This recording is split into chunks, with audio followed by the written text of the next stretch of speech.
Hello and welcome to Stampscaping 101. This is going to be a scene based around the Great Wave. Alright, I'm stamping on a pretty slimline based 3 1/4 by 10 inch piece of semi-gloss cardstock, and I'm stamping these images here in a StazOn black, but I will be using some dye-based inks as well. Alright, so we're going for a very vertical based composition here, and we'll see if we can blend these all together, especially when I do the sand area in a brown. This is largely going to be a blue, cool toned scene with the scenario based in a full moon situation here, like a full moon rising over the waters here. And we're going to blend that in, starting here using some re-inker, very light blue dye-based ink on a wadded up piece of paper towel. Paper towels are one of the best applicators you can possibly use out there due to the absorbency factor. And since it can absorb so well, it can transfer that same amount of moisture that has been absorbed on there. So I just use a re-inker bottle and put a few drops on that paper towel, and it goes a very long way. If you use re-inkers for your base coat inks and processes, it can really make your process go so much faster, easier, and your ink transitions and blends go so much smoother. I would say that it saves, I don't know, probably 5 times the amount of time it would take then to just merely take it out of the pad, which I used to do, but the re-inker for your base layer goes so much faster. Okay, so I'm going incrementally darker using these incrementally darker values of blue, okay? If you don't jump between something that's very light to something very dark, it just makes the process so much easier. A lot of times people want to rush this process and get down to the darker tones like immediately. It makes the process so much more precarious because you have so much contrast between one color and the next. All right, now here's the thing that I'm doing here. I'm developing my lighting by retaining some of that white of the paper, okay? And I'm doing it on around that one image called shimmering, which is supposed to represent light on the water. I have the lighter areas of that great wave remaining light, and I have some areas on the more foreground-based waves and around the sandy area still light in value. It doesn't mean you have to keep it white, like stark white, but keep it lighter than your other areas. I do like to retain some of that white, though, of my paper, at least in some small form. But this oscillation of light and dark is what keeps the, or what creates this dynamic lighting throughout the scene, okay? All right, we're getting into a pretty dark color here in the Prussian blue. It's a very dark navy blue. So I'm being very careful with this color not to kind of eradicate all of the lighting or lit areas that I've, taken time to develop through the first about 2 or 3 values of blue. So that's what I was mentioning to people on the live stream. Just, remember to retain some of those lighter tones. So that being said, when you get to some of these darker colors, what you do is you don't go into the scene quite as far as you did previously. Okay, now this is where you start really benefiting too from the a really good saturated base layer of ink. This is a semi-gloss paper, so it's really close to matte cardstock, so it's really absorbing my inks very quickly. But I have a lot of the pulp of the paper pretty saturated, at least on the surface of the paper, with a lot of moisture from all of those inks, so that now when I'm using something like a black ink, it blends a lot easier than if you were just applying black onto a very dry piece of cardstock.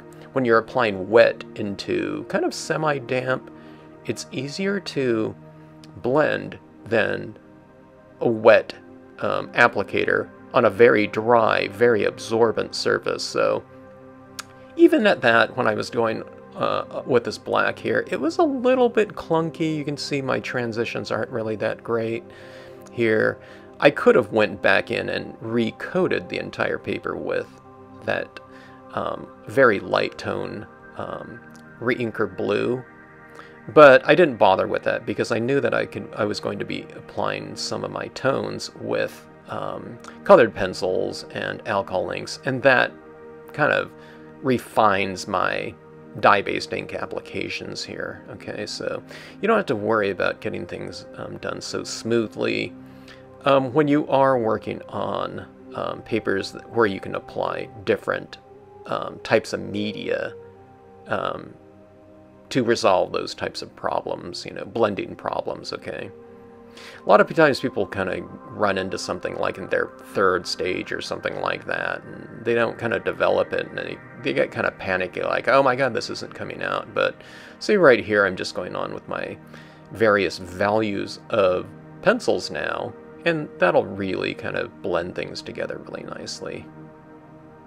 And I don't know, even with that, I apply some alcohol inks, and that does, you know, blends things even better. Later on after that, we do some splatter painting, white pigment ink applications, and white acrylic paint pens. So there's still a lot of things that, you know, are to come. So just kind of keep developing things, and you'll see things kind of round into form a lot more. But I understand it, you know, when I'm doing this type of thing, I'm thinking, oh, you know, my black isn't blending in very well or something like that. But I just know all these other types of media that I'll be applying later on that will remedy that. So I'm not really concerned about it too much, but I am taking it into consideration. Like, okay, when I use the pens and pencils later on, let's work on this area. Like right there, there's a, you know, kind of a harsher kind of application of that black in there. So going in here with the different colored pencils from light blue to black, but I don't use black like really strong. I just use kind of a lighter application of it.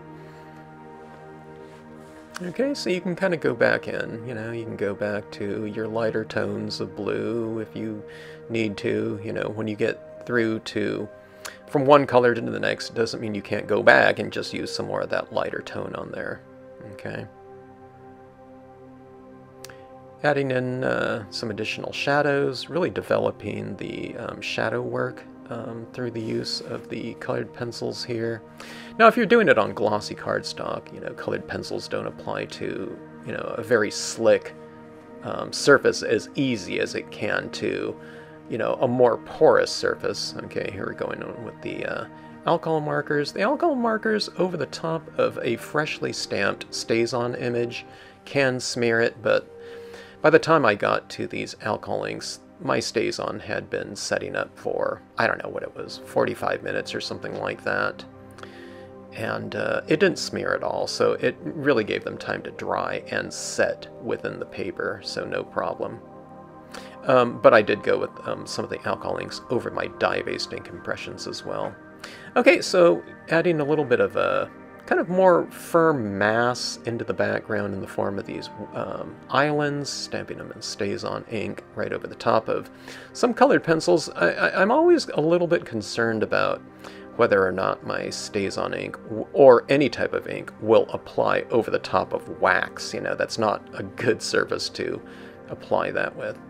Okay, so acrylic paint pens going on and kind of developing some of the highlights or lighter areas of the stamps. So on my stamps I have areas that are illuminated and, you know, through your coloring process a lot of times it fills up all of those lighter areas within the design. So you can just go back in and bring those back out with the use of things like white gel pens. This happens to be an extra fine tipped acrylic paint pen, but going in and adding these little highlights and kind of shimmery areas onto the water's surface. It looks kind of strange adding kind of a foreign type of mark into your scenes, but if you add it throughout, it harmonizes with the other marks that you're adding in. So if you add a couple marks and think, oh my god, that really stands out, that doesn't look right, you add that same kind of texture throughout your piece, and it creates a visual continuity, okay? But like I said, if I just did one of those little swipes like that, it's going to stand out like a sore thumb. But if you do it throughout, it blends it in. Okay, so some white pigment ink. This is something that goes in, and if I apply too much tone somewhere in my coloring process, I can kind of knock it back with some white ink here, but it also gives a really nice soft texture to your scene. You know, everything is fairly crisp when you stamp out imagery and when you start coloring it in, but white pigment ink puts kind of a nice soft and very welcoming, in my opinion, lighting throughout your scene, okay? Now I'm largely applying this where the scene is already light, okay? So, like I said, you can knock back some areas that you've made too dark in, some areas, but kind of create it from the lighter area to that darker area, okay? What this white pigment ink represents is it's like a mist in the air that's being illuminated by whatever light source you have. Okay, now I largely did some kind of cross-hatchy types of marks before. Now I'm doing little dots with the same acrylic paint pen here. Just for different textures, you can do all kinds of different textures. This is a light blue pen in this blue color scheme here, so it creates a highlight, but not as stark and contrasty of a highlight as white would be. So you can do very subtle types of highlights with a color. Okay, this is one of my favorite techniques with some Dr. Martin's Bleed Proof White splatter painting. And there's going to be a lot of splashes, in a wave type of scenario. There's my little subject. Now see, I stamped him right over the top of a lot of colored pencil work, so it didn't fill in everything. So I'm just filling in with this little Sharpie pen here. And that took care of that. Creating a shadow now that we have our surfer down there with a colored pencil. I'm creating his cast shadow, from the moonlight shining on top of him. Okay, and that kind of anchors the subject matter down really nicely. And, the colored pencil is a really good tool for that. A lot of times when I'm doing it on glossy, I'll just kind of, do some little shadow with a paper towel or something like that. Okay, foreground textures, giving this foreground a little bit more mass and body with the tiny rocks small there. Stamping some little craggy little, brush right there in the foreground. And to frame this little figure off a little bit more, I have my leaves stamp, and I'll stamp it all around him. It represents something that's very close to us, like we're looking at this figure from, a little bit of a distance right now, and kind of we're behind the bushes, and there that figure is being framed off. Okay, so formatting this into a card. I guess this is so thin you can, it'd be a really fat bookmark, but almost like that, but a very slimline card here, doing a little bit more refinements now that I see it in context with the framing or the mounting, whatever you want to call it. A little bit more colored pencil work, developing my shadows a little bit more, in just kind of a really subtle way. Having my islands cast a little bit of a shadow. And there you have it. My night surfing scenario. Takes me back to when I used to surf. Okay, thanks so much for watching. Hope you enjoyed the scene. And this was a faster version of a live stream. And maybe we'll see you in a live stream in the future. Thanks again.